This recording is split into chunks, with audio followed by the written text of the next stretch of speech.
Hi, this is Chris Moore. Welcome to another session of Legal Questions and Answers. A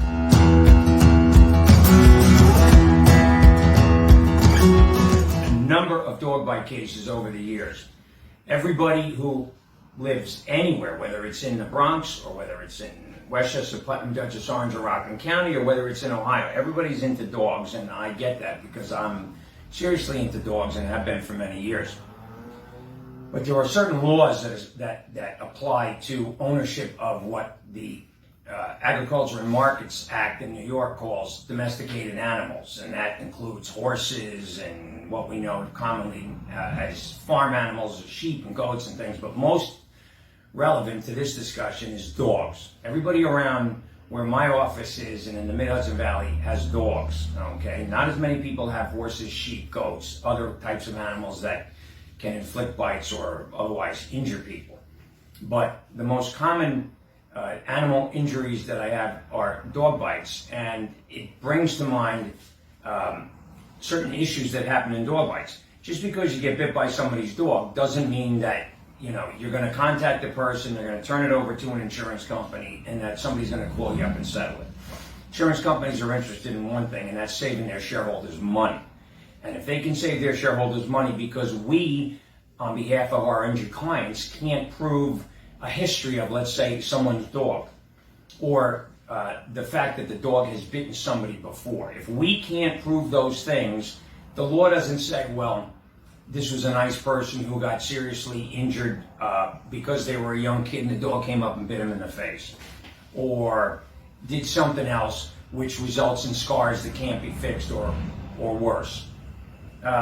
It's still, the obligation is on us, and what we have to do is, if we see somebody's dog running around all the time, somebody's got to be contacted, and it is the town or the village or the city that you live in, or a co-op that you live in, or a condo that you live in. They have rules and regulations, and in the case of governmental entities, they have laws, like leash laws, okay?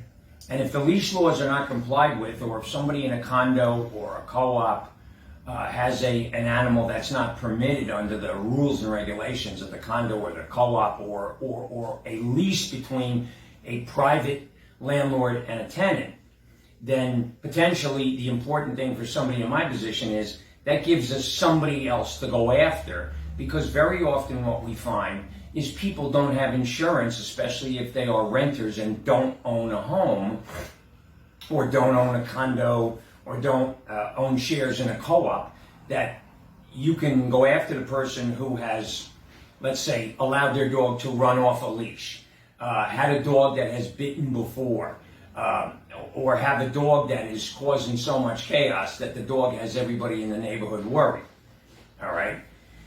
If you see that activity going on with the dog, you really got to notify the local animal control official, and they will at least open a file on the dog and look into it. That becomes important, because if a dog bites somebody, you have to be able to prove that it was not something that just happened out of the blue.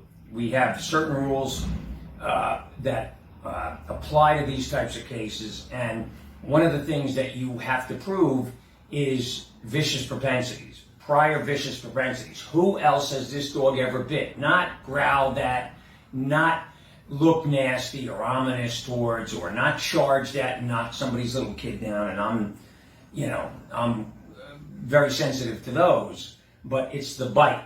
So the prior bite puts the dog, if some governmental entity has notice of it, into a registry through the animal control officer, through the police, through the county health department, which has to have all the dogs recorded and have a permit for a dog in many municipalities, so you can find out the history of this dog and potentially be able to go after whoever owned or sheltered the dog, and at some point, hopefully, get to some level of insurance, so that the only compensation that your client can have for this type of injury, which is monetary compensation, you can pursue that and do it successfully. So if you see dogs running around and the dog is not on a leash, it's not something that you should just say, well, it's somebody else's dog and we shouldn't do anything and it doesn't involve me, because at some point it may. And very often I have people, oh, you know, that dog ran all over my neighborhood all the time and he growled at all the kids, or, you know, I saw the dog jump up on people before. It doesn't help if that doesn't get recorded, because I just had to go to North Carolina with an investigator and find somebody who had witnessed a dog bite by a dog that bit my client. And that prior dog bite became the basis, because it wasn't really something that jumped out at you from some prior records, but this was the only person left that I could find. So we contacted this person, found out that this person had knowledge of this dog biting someone else before the dog bite of my client that was an extremely serious bite.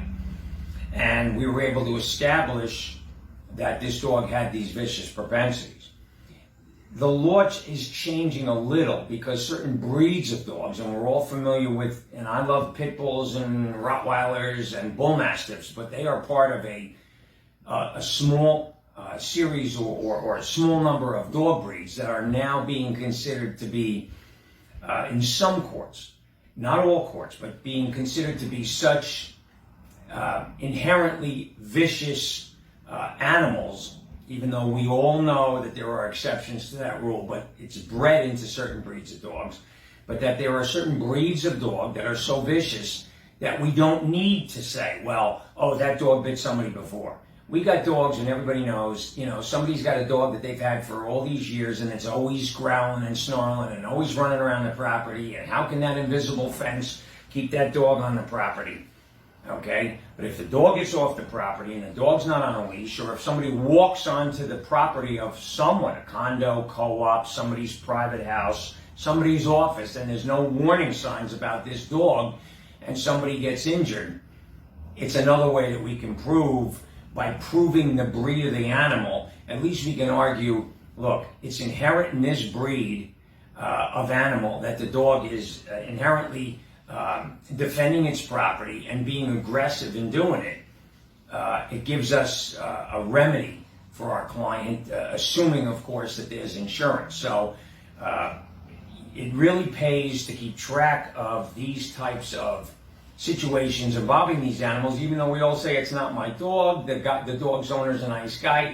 It's an animal that doesn't understand necessarily the same rules and regulations and codes of conduct that we as humans do. And an animal under New York law, unfortunately in some ways, but an animal under New York law is considered to be property, much like a chair or a desk. It's not considered to be a person, all right? And so if you have a situation and you're trying to figure out the history of an animal, one of the other places you can go to is your local court. If you live in a town or a village or a city, that dog may have been subject to some type of prior prosecution, or had that dog owners served with summonses because the dog is either unleashed or a dangerous dog or something even worse.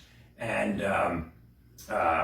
that's what you got to do in these animal cases, and especially around here with dog cases, because otherwise you're going to find out that your client's injuries are not going to be compensated. And if somebody is bitten by a dog, they deserve compensation in most instances. And my job is to find out how to get to it. So it's the only form of relief that we have in lawsuits in New York and in most other states.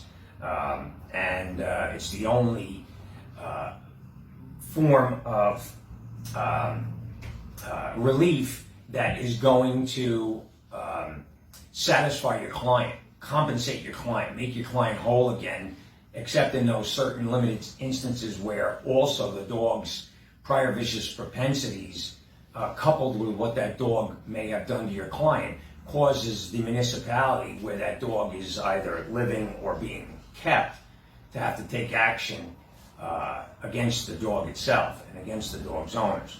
So if you have any questions, call me anytime. Phone number's at the bottom of your screen. Best of luck and have a good rest of the summer.